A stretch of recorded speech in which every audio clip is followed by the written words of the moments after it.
Bonjour à tous les amis, c'est Yota, j'espère que vous allez bien. Cela fait maintenant 2 semaines que je n'avais pas fait de point météo parce que finalement, en France, on avait une situation qui n'était absolument pas intéressante avec toujours des anticyclones, du brouillard, des températures assez basses. Mais finalement, on avait un froid, ça fait maintenant plusieurs jours qu'on a un froid assez intense en France, mais c'est un froid anticyclonique, un froid sec.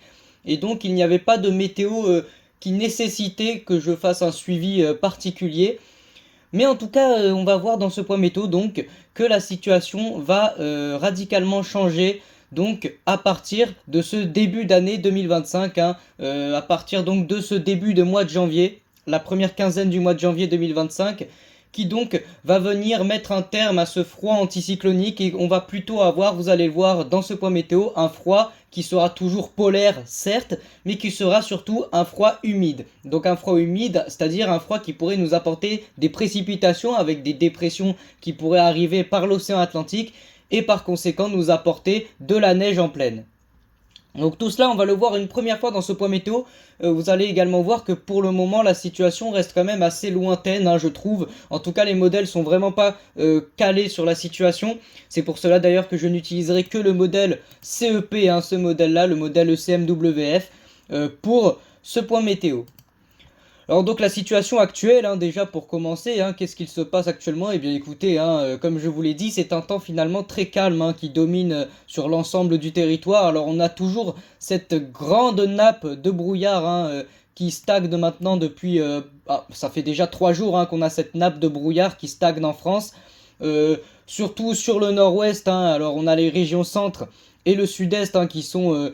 globalement assez épargné, le sud-ouest également, où en matinée on a souvent du brouillard dans le sud-ouest, comme vous le voyez, mais qui finit par la suite en après-midi avec le réchauffement, ce brouillard finit par disparaître, et c'est vraiment finalement sur une bonne moitié nord du pays que le brouillard est toujours assez intense, mais qu'il n'y a pas vraiment de précipitations qui s'en dégagent. Et donc cette situation, elle est liée donc à cet anticyclone, ce fameux anticyclone, très large anticyclone à 1030 hectopascales, qui est actuellement positionné pile poil finalement sur notre pays. Le centre de l'anticyclone est positionné sur la France. Donc cet anticyclone, il va pas nous quitter tout de suite. Alors on a finalement un flux océanique assez intense, assez important, qui est orienté finalement vers l'Europe du Nord. Et vous allez voir que c'est ce flux océanique qui va petit à petit commencer à redescendre. L'anticyclone, lui, va commencer lui aussi à redescendre. Il va commencer à disparaître et à plutôt se caler entre les Açores et le nord de l'Afrique. Et on va avoir donc finalement ces fameuses dépressions qui vont petit à petit se rapprocher de plus en plus de notre pays. D'abord en concernant majoritairement le Royaume-Uni, les îles britanniques. Puis ça va donc concerner la France. En tout cas, ça, on aura le temps de le revoir par la suite dans ce point météo. On va déjà commencer par les températures sur ces 2 prochains jours, donc sur ce samedi donc 28 décembre, le dimanche 29 novembre et on va également voir les températures pour le lundi 30 décembre. Des températures qui vont rester quand même davantage froides sur notre pays. Donc déjà aujourd'hui, alors c'est surtout en matinée que les températures sont assez froides, même si ça reste globalement de saison, des températures autour des moins 4, moins 2 degrés. Le matin, on monte quand même jusqu'à moins 6 localement sur le nord-est. En après-midi, les températures se réchauffent, notamment sur la moitié sud. On reste autour des 8 à 10 degrés, peut-être localement 12, proche des Pyrénées et sur le pourtour méditerranéen. Au nord de la France, on reste tout de même en dessous du 0 degré en après-midi. On reste plutôt sur des températures à moins 2, 0 degré. Donc ça c'est pour la journée de ce samedi, c'est pour la suite de ce samedi. Dans la nuit, bien évidemment, à nouveau, les températures vont, comme d'habitude, se refroidir. On va avoir le retour du brouillard, puisque chaque nuit, le brouillard refait son apparition sur la quasi-intégralité du pays avant de disparaître après en matinée. Il n'y a que le nord-ouest, vraiment, où ce brouillard persiste, même en après-midi. Mais donc vous voyez que sur cette nuit, il fera peut-être un petit peu moins froid, mais on restera sur des valeurs quasiment identiques à celles d'aujourd'hui. On aura donc du moins 2 degrés, 0, moins 2 degrés. On reste quand même pas non plus trop en dessous du 0 degré. Mais là où par contre ça va énormément se refroidir, ça va être sur la journée donc de lundi, le lundi 30 décembre, où là par contre le flux continental va vraiment s'intensifier sur notre pays et on va avoir des températures vraiment cette fois-ci qui seront assez froides. On pourrait même aller jusqu'à moins 8 degrés sur le Grand Est, du côté de Belfort par exemple, les régions centres également, où on pourrait tourner autour des moins 4, moins 6 degrés. Et sinon ailleurs en France, ce seront des températures quand même plus classiques, avec 2 degrés, 0, peut-être moins 2 degrés.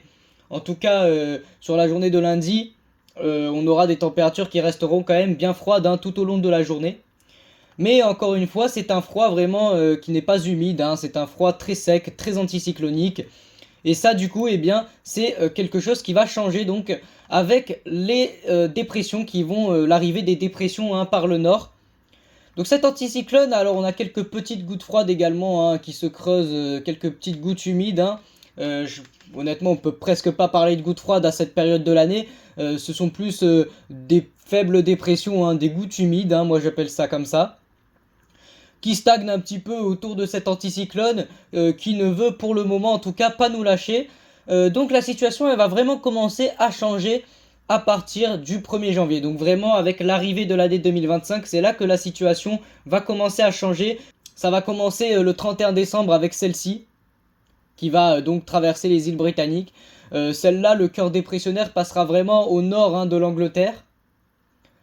Par la suite, on aura une seconde, beaucoup plus puissante, qui va passer cette fois-ci plus au centre de l'Angleterre, à influencer notre pays, qui est une dépression qui va commencer à affecter le nord de la France. Et puis par la suite, nous aurons encore une dépression, et cette fois-ci, alors une dépression beaucoup plus faible, on la voit à peine, elle se creuse à 1015 hectopascales. Une dépression beaucoup plus faible, mais qui pourrait nous apporter un sérieux conflit neigeux, parce que une dépression peut être faible, peut ne pas donner de grosses rafales de vent, mais peut donner en revanche de fortes précipitations. Et finalement, c'est tout cela qui va être à suivre, donc entre le milieu et la fin de semaine prochaine, où on risque d'avoir potentiellement des chutes de neige.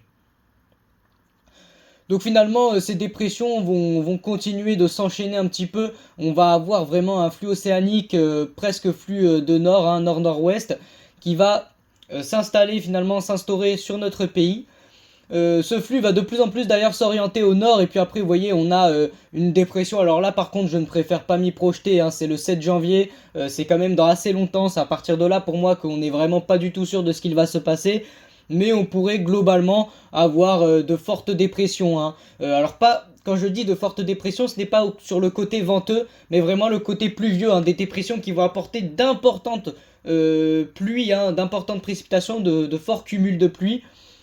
Et après ces dépressions, donc dans un flux de nord, un flux nordique, presque continental par moment, et qui pourrait nous apporter également d'importantes chutes de neige. En tout cas pour le moment on va plutôt rester sur ce scénario, des dépressions, cette synoptique des dépressions qui vont un petit peu s'enchaîner entre le nord de la France et puis petit à petit s'infiltrer, s'incruster, j'ai envie de dire, de plus en plus sur notre pays.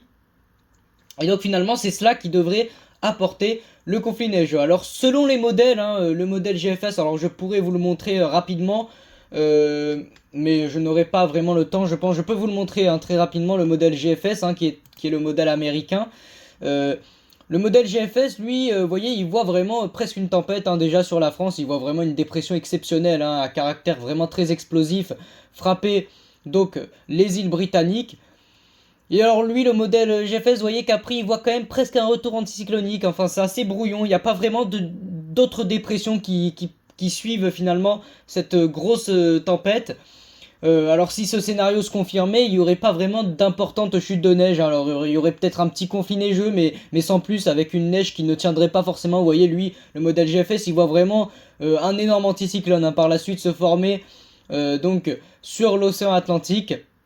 Donc on va à présent regarder au niveau des précipitations. Alors le côté venteux, alors je peux vous montrer très rapidement le côté venteux, même si pour moi c'est vraiment pas la chose à suivre sur cette situation. Le côté venteux, il n'est pas forcément très intéressant. Vous voyez, on a quelques petits coups de vent sympas, mais vraiment très classiques pour la période. Ce qui est intéressant, c'est le côté pluvieux, hein, par contre, comme je vous l'ai dit, de ces dépressions. Alors la première dépression, là vraiment toute première, elle passe plutôt le 2 janvier, mais elle nous apporte vraiment pas grand-chose, hein. Par contre, ça commence à devenir intéressant à partir de la seconde. Et vous voyez que même si c'est des dépressions qui ne sont pas très violentes, en termes de précipitation, c'est vraiment costaud. Et vous voyez qu'on a un conflit neigeux, hein, cette fois-ci qui commence du côté de la région parisienne, du côté de la Normandie et des Hauts-de-France. Ça se prolonge jusqu'au Grand Est. Alors là, les cumuls de neige pourraient être aux alentours de 1 à 2 cm. Ça resterait très léger, à 1 à 2 cm au sol, hein, qui pourrait tenir sur quelques heures. Donc ça c'est pour la première vraie dépression qui concerne vraiment notre pays, parce que la première, à part apporter du vent, elle n'apporte pas grand chose. Et vous voyez par contre qu'après les dépressions qui vont suivre, elles en revanche, elles apportent énormément de neige.